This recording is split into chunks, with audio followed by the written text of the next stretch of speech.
This is a true story. The reconstructions are based on original cockpit voice recordings and eyewitness accounts.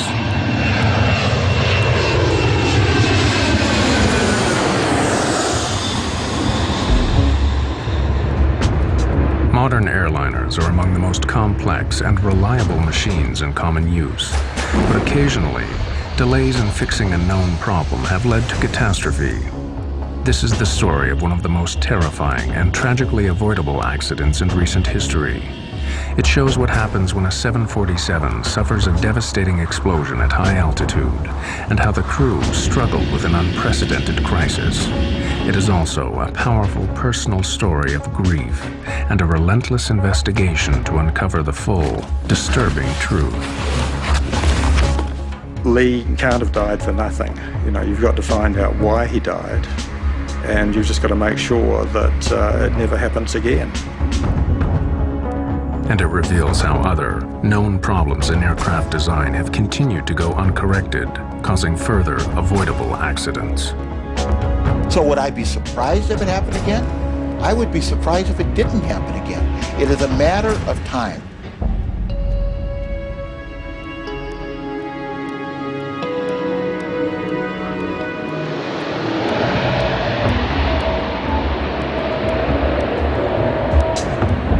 One of the most shocking cases of a known design flaw being ignored for years finally took its toll on a United Airlines 747 bound from Honolulu to Auckland, New Zealand.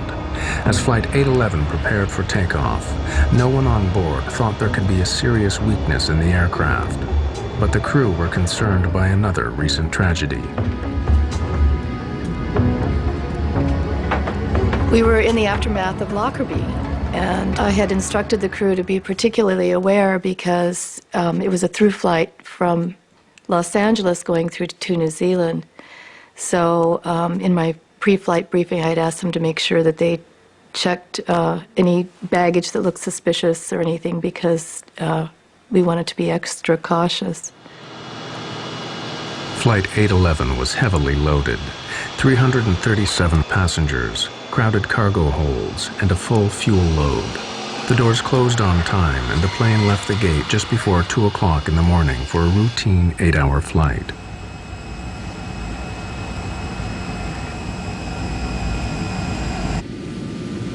Well, we were going to New Zealand on vacation, someplace that we had really thought was interesting, and somebody had told us how beautiful it was, so this was kind of a dream come true. I was seated in what's called the upper deck. I hadn't had a vacation in 5 years.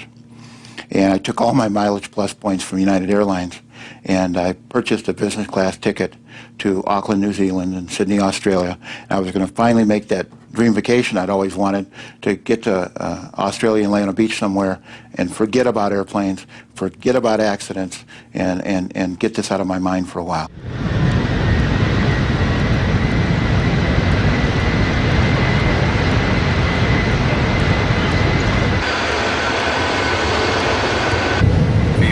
On the flight deck, Captain Dave Cronin was hugely experienced, just 2 months short of retirement.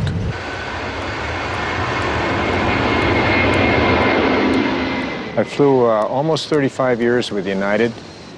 I've got over 30,000 hours of flight time and just about everything, military as well as civilian.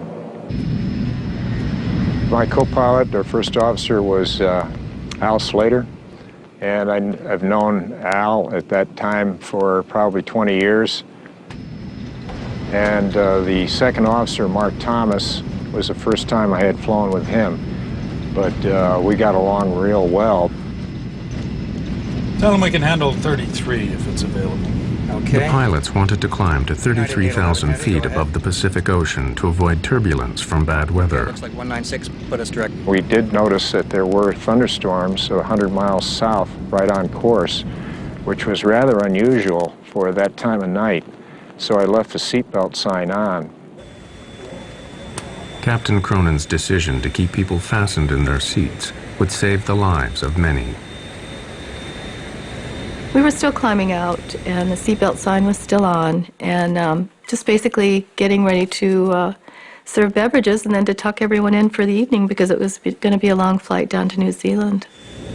Okay, tell them we're going to detour over to the left. Center, United 811 Heavy. We're going to be detouring. Some weather here.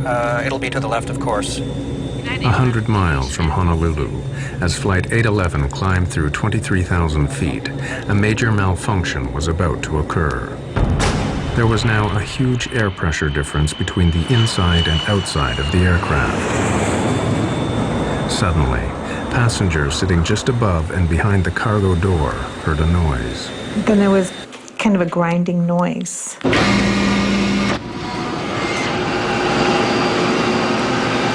I heard a thud. The hell? In the next nanosecond, it was pure, unadulterated pandemonium.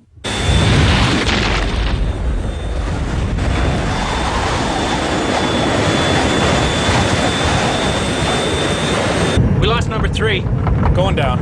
It looks like we've lost number 3 engine and we're descending rapidly. Coming back. The next thing I knew, I found myself on the stairwell, hanging onto the rungs, and I immediately knew it was an explosive decompression. The cargo door had torn off and ripped a huge section of the plane with it. The pressurized air inside blasted out with explosive force. I immediately thought of Lockerbie. We actually thought it was a bomb that went off. It was hell on earth. Everything on the airplane that wasn't fastened down, tied down, or secured became airborne. The noise was incredible. Everything in front of us was gone. Where we were sitting, we were about 6 inches from the hole, so there was nothing in front of us or to the side of us. The whole side of the plane was gone. Actually, our feet were dangling on the hole, and my first thought, we weren't going to make it. You know, I just didn't think there was any hope. With pressurized air blown out, the lack of oxygen at 23,000 feet was now suffocating the passengers and crew. It felt like someone had kicked me in the stomach, knocked the wind out of me. And I remember trying to catch my breath and couldn't. You're supposed to grab those oxygen masks and put them on, except the oxygen masks in that cabin, they were ripped out of the ceiling and they weren't there. And I remember thinking to myself, this is what it feels like to suffocate. United 811 Heavy, we're doing an emergency descent. The pilots could tell from their instruments that the number 3 engine was failing, but they couldn't tell the full extent of the damage. Their priority was to get the plane down to a level where they could breathe normally. Put your mask on, Dave. But the pilots also didn't know that the explosion had destroyed the aircraft's entire oxygen supply. Can't get any oxygen. We're not getting any oxygen. You getting any? I can't get any either. With the plane heading steeply down and no word from the cockpit, the cabin crew feared the worst. I remember thinking that the cockpit, which is up in the upper deck, had probably blown off the airplane too, because as far up as we could see, there was nothing there. Now we're doing this nosedive. My next thought was, oh my God, we're just going straight down. We're going to crash into the sea. With its airframe ruptured, severe damage to the right wing and engines, and the crew forcing it down in an emergency descent, the problems on Flight 811 had only just begun.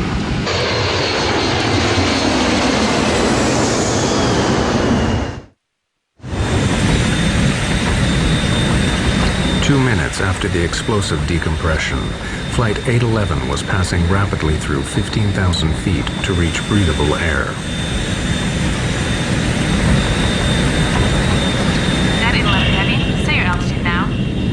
Leaving 15. United 811 Heavy, we're out at 15.5.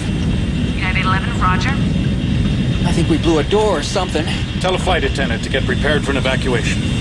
The crew finally began to level out at a safer altitude, but they now faced a barrage of problems. The most immediate was the disintegration of the number 3 engine nearest to the explosion.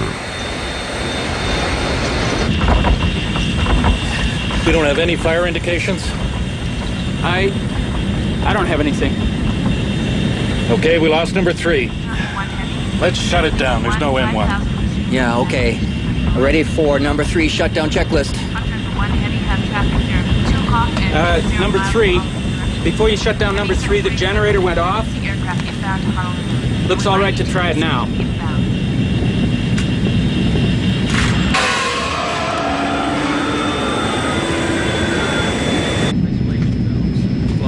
Well, let's stop the vibration anyway. Fuel jettison procedure. Main boost pumps on. Center, United 811. We need the equipment standing by. Company notified, please. Got a control problem. Roger. Center wing. Left, right. Valves on. Start dumping the fuel. I am dumping. One stewardess had been seriously injured by debris.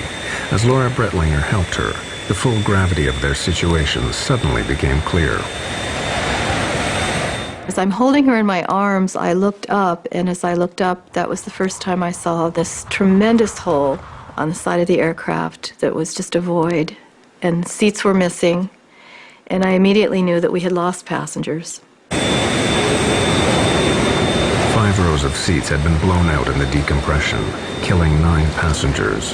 On the flight deck, the crew had turned the stricken plane back to Honolulu, but with 128 kilometers still to go, the crisis now got far worse. We got a hell of a control problem here.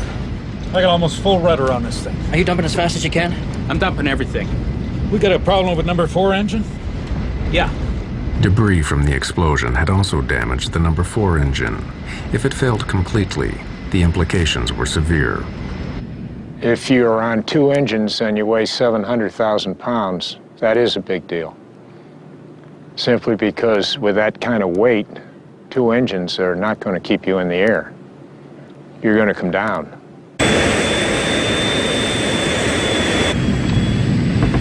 Can you maintain 240? Yeah, just barely.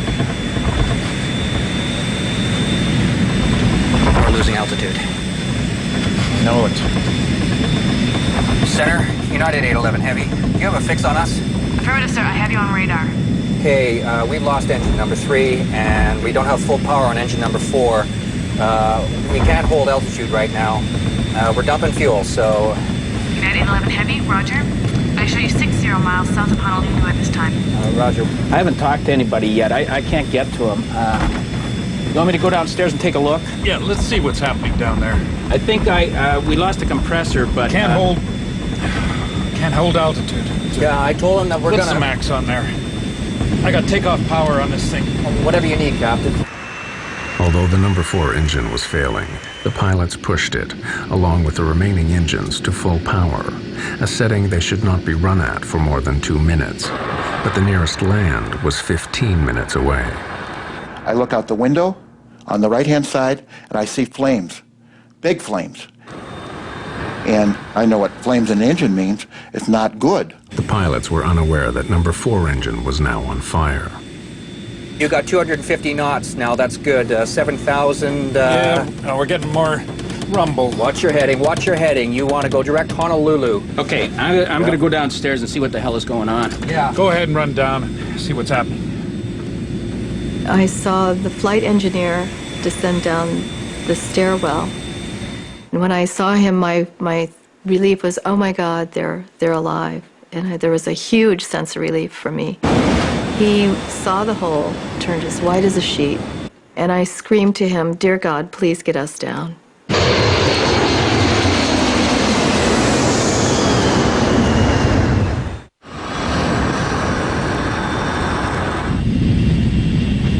got a fire out there. Oh yeah, we got a fire in number 4. Go through the procedure. Shut down the engine. We're not going to be able to hold this altitude on 2.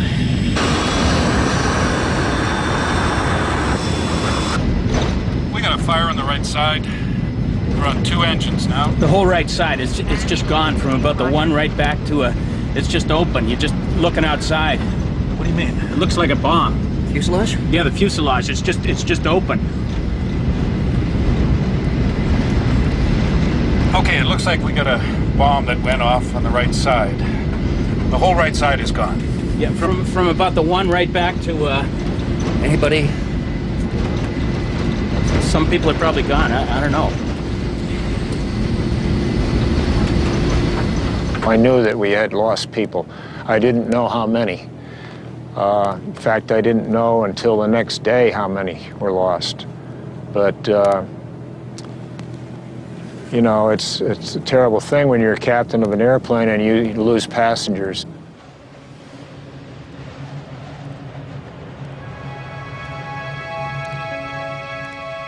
Lee Campbell, flying home to New Zealand, was sitting in row 8 just in front of the cargo door. I woke up with such a start because I'd seen Lee standing by the bed, just with a grey jacket over his arm and a small smile on his face. And of course, as I woke up, it faded, wasn't there. And then we woke up in the morning, we discussed this. I said, oh, no, that was strange in the night, but it's such a vivid dream. Lee was standing there. And then the radio came on, and the first item of news is that there'd been a problem with the United aircraft. And I said, that was Lee, that's Lee's. And my blood just ran cold. I knew he was dead from that moment.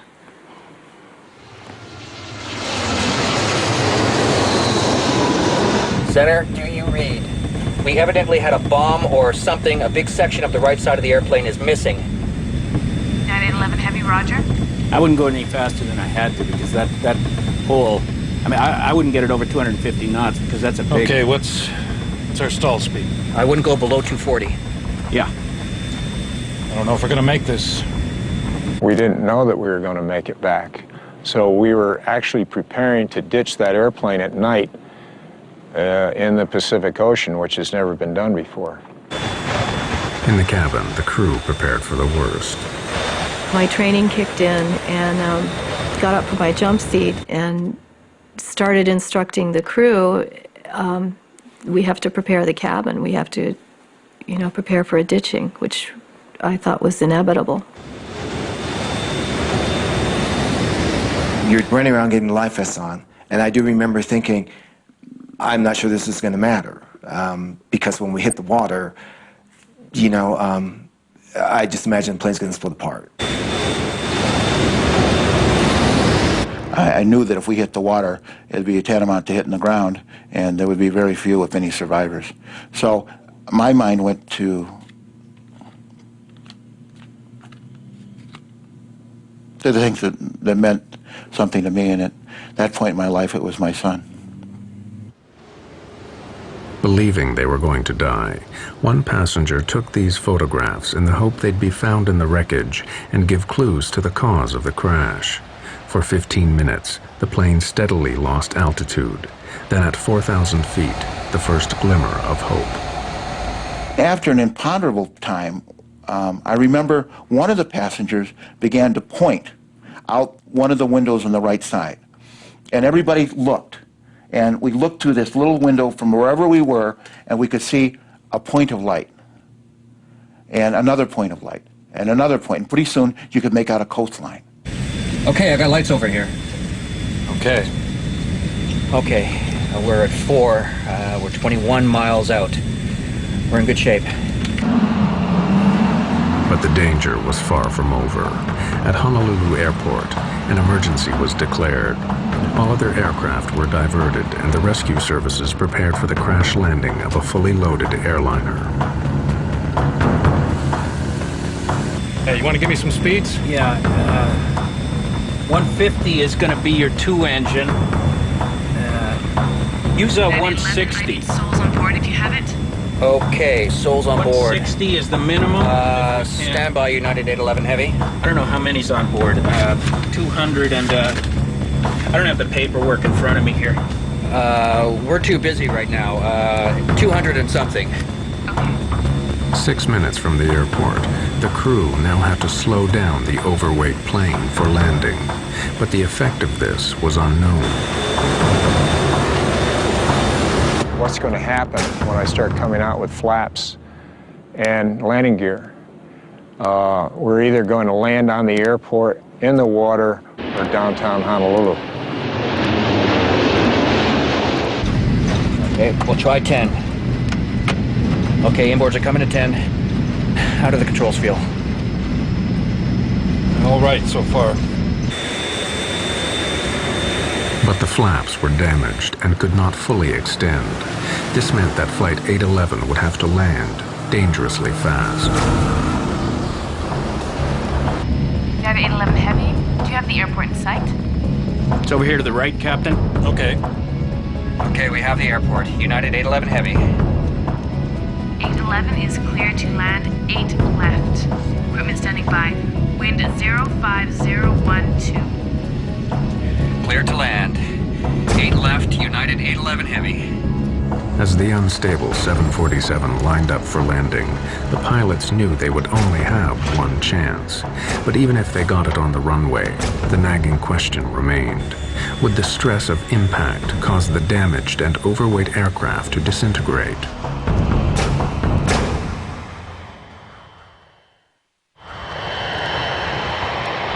Severely damaged, with an unstable airframe and losing altitude on just 2 engines, Flight 811 now began its final approach to Honolulu Airport.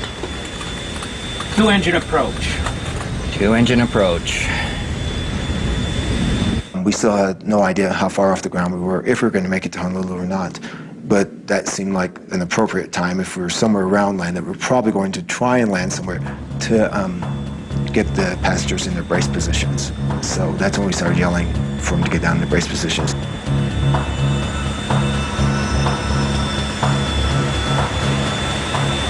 Every molecule in my body combined to express, get this damn airplane on the ground. Well, how are we doing on the hydraulics? Hydraulics are good. You got brakes? Normal hydraulics. So we got brakes, but you're only going to have reversing on 1 and 2. Though I thought maybe there was a chance that we were going to actually be able to attempt to land, the thought came to my mind, what happens now? Do we, on impact, do we explode? Do we fall out this huge hole? Despite dumping fuel, the aircraft was still critically overweight, but without full flaps to keep it in the air. It had to approach fast. 1,000 down. The danger was that the undercarriage could shear off and the plane break up. 1.5 high. 190.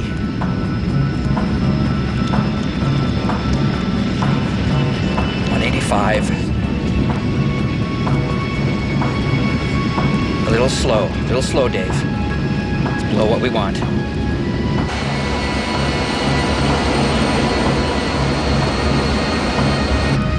Coming up on the glide slope. Okay. Now let's try the gear. No one knew if the explosion had damaged the landing gear. I remember Laura saying to me that she didn't hear the landing gear go down. And it was loud, it was still loud, and I didn't hear the landing gear go down. So that's another thought. Maybe they can't get the landing gear down. Maybe it's not down. We've got the gear down, we're clear to land, and everything's taken care of as far as we know.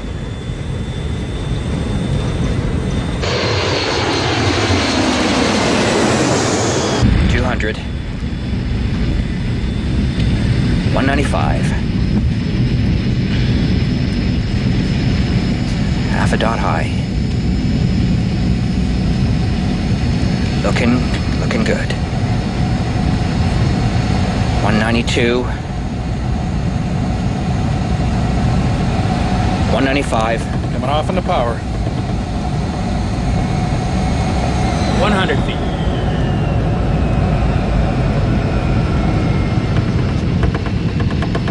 50 feet.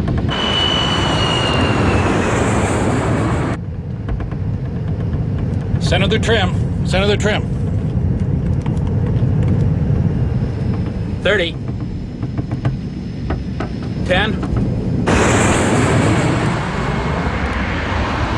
0. We're on.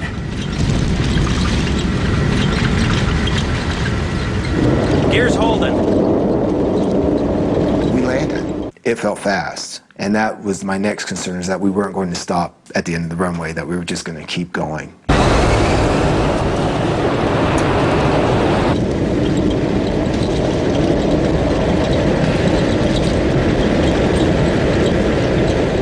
And all of a sudden, we were slowing down, and I said, "Oh my God, we've landed. We're on ground." And the people started applauding.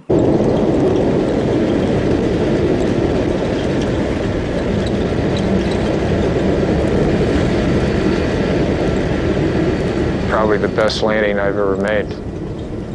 When we finally stopped on the runway, we deployed all 10 chutes, and the flight attendants evacuated all the passengers. It's amazing how fast everyone went. My understanding is like less than 45 seconds, 330 people were off the airplane. We were probably 20 feet off the ground, and I would have stepped out of the airplane without a slide. I wanted to get off so bad. When we got all our switches off, I ran through the airplane, made sure there was no one else on the airplane, came up to the door one left, and went down the slide, and I came around the front, and I saw that humongous hole in the side, and I just couldn't believe it.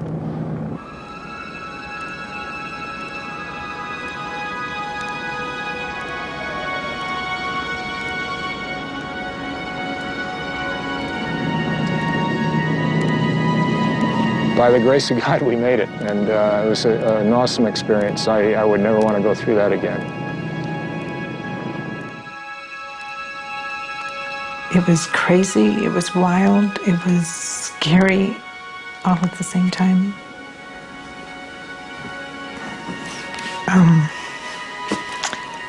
I just thought that was the end, that we were going to die. I mean, that was my first thought, that this is the end.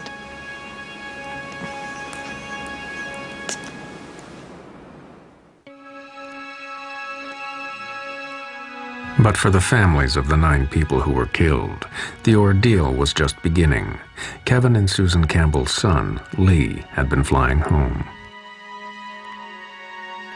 About 3 o'clock in the afternoon, I think they said that there was no New Zealanders involved, but we just knew that it was Lee. And then about, I suppose, a quarter of an hour later, we got a phone call from Chicago, and they just said that they regret to inform us that our son was missing, presumed dead. And I guess about another hour after that, a policeman arrived at the door, and he took one look at us and he says, "I can see that you've had the news." So it was just an awful day. And it certainly didn't get much better for a long time.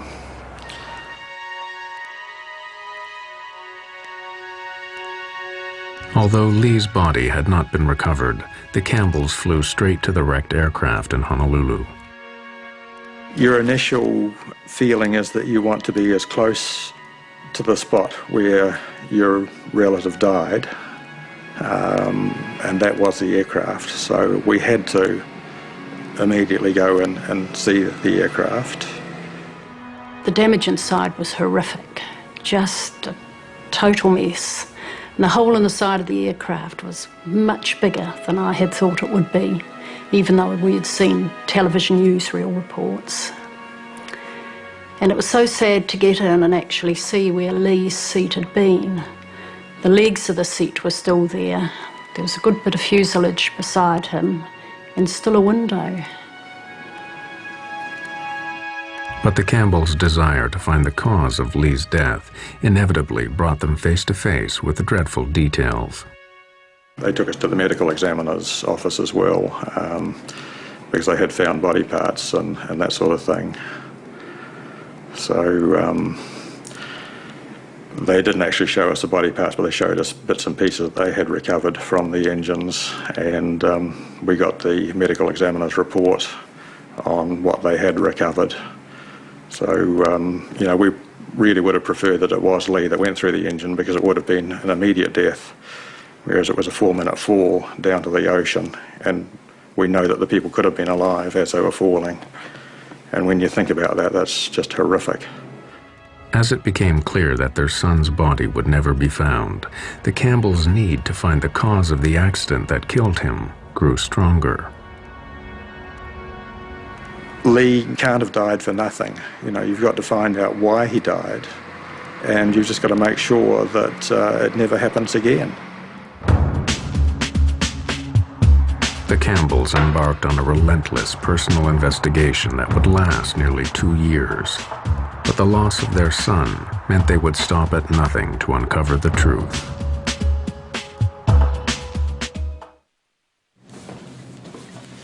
The engines number 3 and 4. 2 months after the accident on Flight 811, when the National Transportation Safety Board held preliminary hearings, the Campbells made sure they were there. But they soon grew frustrated.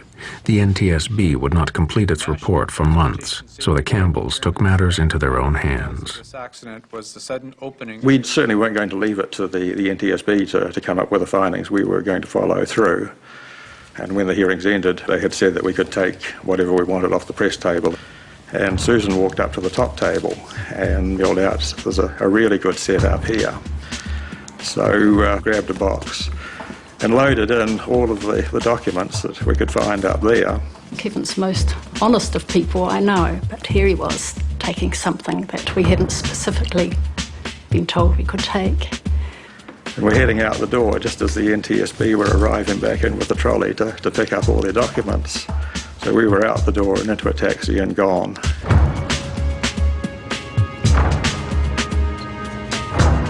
So we quickly realised we'd got a really good set of papers with a lot of things that hadn't been released to the public. We were able to really start our investigation in earnest at that stage. The unpublished documents revealed a disturbing catalogue of problems with the forward cargo door, going right back to its original design. Instead of a plug door that gets jammed into its frame as the aircraft pressurizes, Boeing opted for an outward opening door. This allowed for more cargo space, but was not fail-safe like the plug design. So Boeing built what they believed was a foolproof locking mechanism. What they do is they build in multiple redundancies to make sure the door is properly latched and does not open. And you build it in to a point of that it's extremely improbable that the door would ever open. So what went wrong on Flight 811? The Campbells soon discovered the problem lay in the design of the locking mechanism. To lock the cargo door on the 747, electric motors rotate C-shaped latches around pins in the door frame. A handle then moves L-shaped arms, known as locking sectors, over the top of the C latches to prevent them from opening. But as early as 1975, problems were found with the locking sectors. Kevin Campbell, an experienced engineer, built a model to show the weakness in the Boeing design. Initially, the locking sectors were made in aluminium, and in 1975, Boeing realised that they weren't strong enough, and they actually doubled up the aluminium to make it double thickness. But it still wasn't strong enough, and a lot of the airlines didn't even put the doublers on anyway. The weakness of the aluminum drastically increased the risk of the door accidentally opening.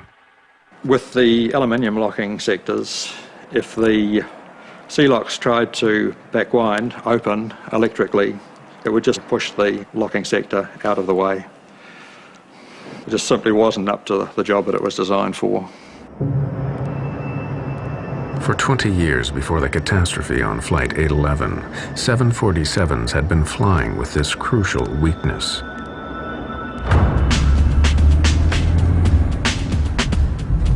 The Campbells wondered what else remained to be revealed. They redoubled their efforts to uncover the full truth behind the accident that had killed their son. We bought a car and set off in the United States to see as many people who were involved with the accident as possible. We started at Seattle, crossed to Chicago, through to Washington, D.C., down to Kentucky, on to Miami, and back across to San Diego, back up to Seattle. And that was just one trip.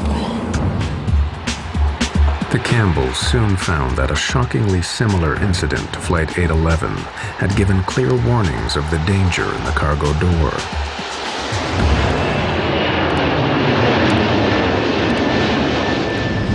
In 1987, 2 years before Flight 811, a Pan Am 747 had been climbing out of Heathrow when it failed to pressurize at 20,000 feet.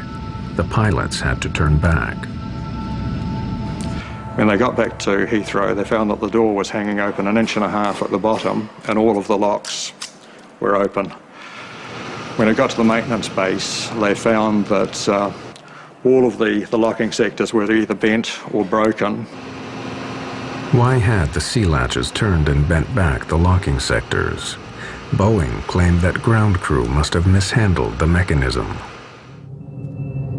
But the Campbells' investigation uncovered another vital clue to why the sea latches had turned. A report highlighted problems with the door's electrical system. It had a fault in the S2 master latch lock switch that should have turned off the power to the door when the outer handle was closed. This was an alarming finding. When the outer handle was closed, the S2 master lock switch was meant to disconnect the power supply and stop the sea latch motors from turning. So could this have failed, allowing the motors to open the door? To find out, Boeing asked the airlines to do a simple test: close the outer handle, then press the switch to open the door and see what happens.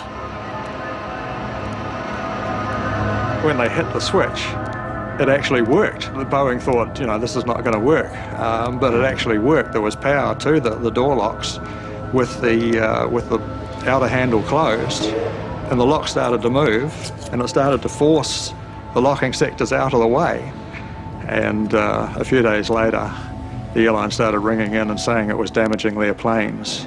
So Boeing stopped the test. But it meant that on those aircraft, the S2 switch had failed, which is a silent failure. And all of those aircraft were likely to have the same problem as 811. They were just waiting for a short circuit to open the doors. The Campbells now became convinced that the accident on Flight 811 began with the failure of the S2 switch. Power remained onto the sea latch motors. All it took was a short circuit in the 20-year-old wiring, which had been found to be frayed on other aircraft, to start the motors up. The aluminum locking sectors were too weak to stop the latches turning, and the cargo door burst open.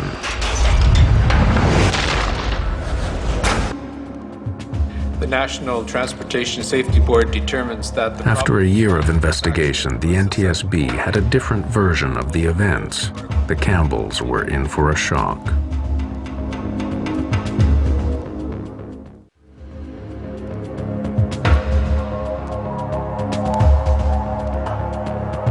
After waiting a year for the official report, Kevin and Susan Campbell expected it to match their theory of what led to the accident on Flight 811. I assumed that we would have a report come out that this was an electrical malfunction, and was staggered when they came out and said that the door had been mishandled. For the Campbells, the NTSB's flawed explanation and failure to mention the electrical problems just wasn't good enough. They went back to investigating the accident on Flight 811 and soon found disturbing evidence of how it could and should have been prevented.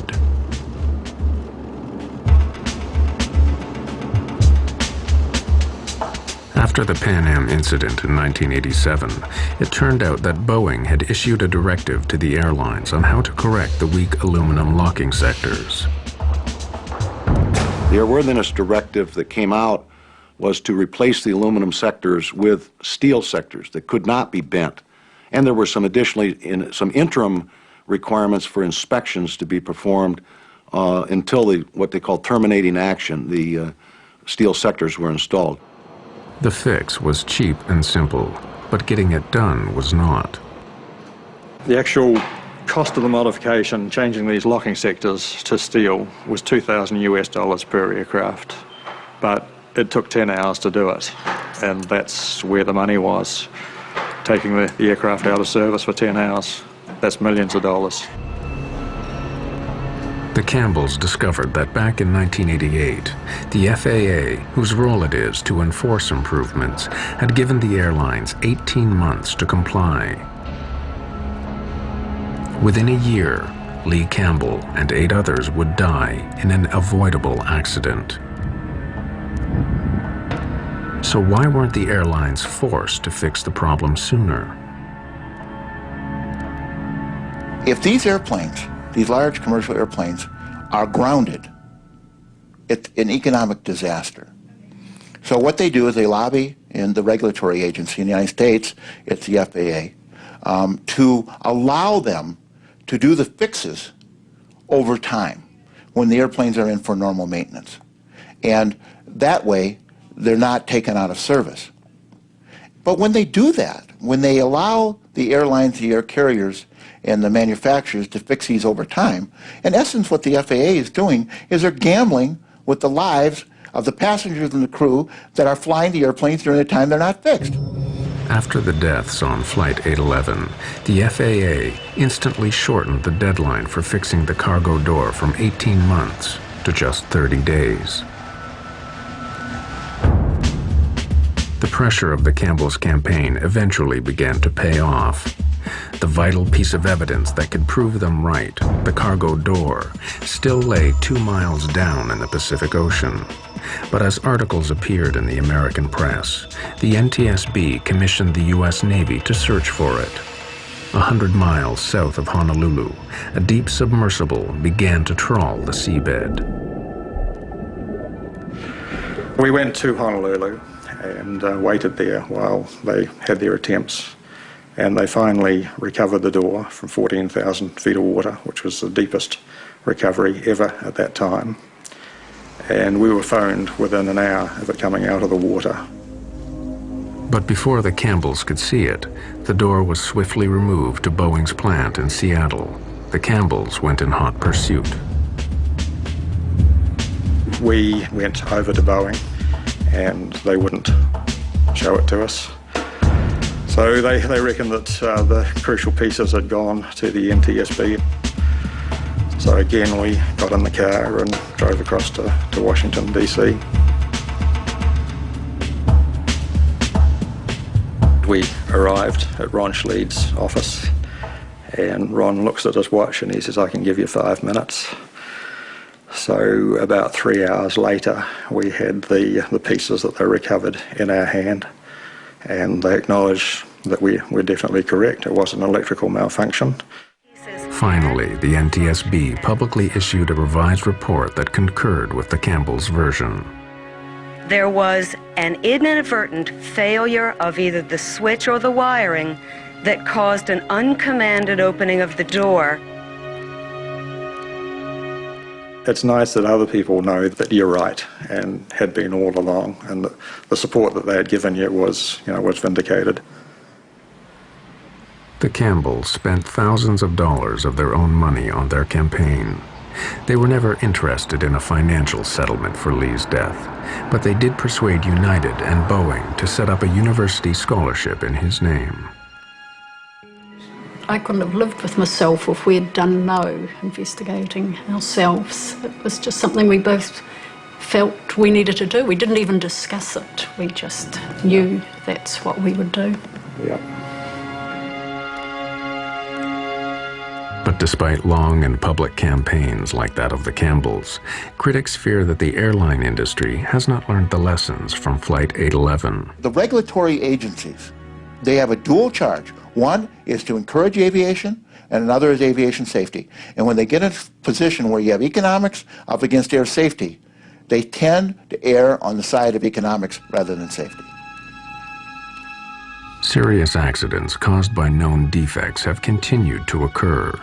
In the 1990s, known problems in aircraft de-icing systems led to crashes.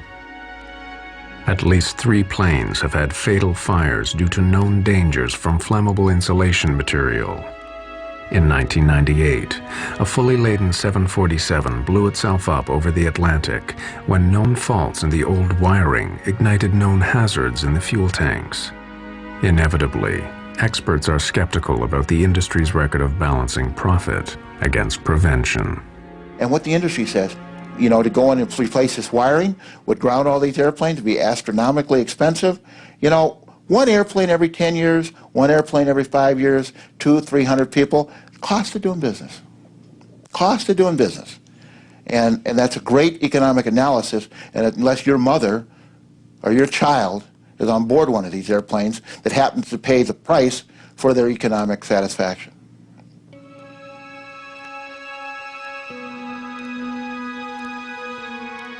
For some of the survivors of Flight 811, the cost has been heavy. Each crew member handled it differently. I know there are still 2 crew members that have never set foot on an aircraft again. It was very difficult for me. I was diagnosed with severe post-traumatic stress disorder. You can't reason, you can't think. Making the slightest decision is very difficult. You're just at a total loss. So it was very difficult to cope with.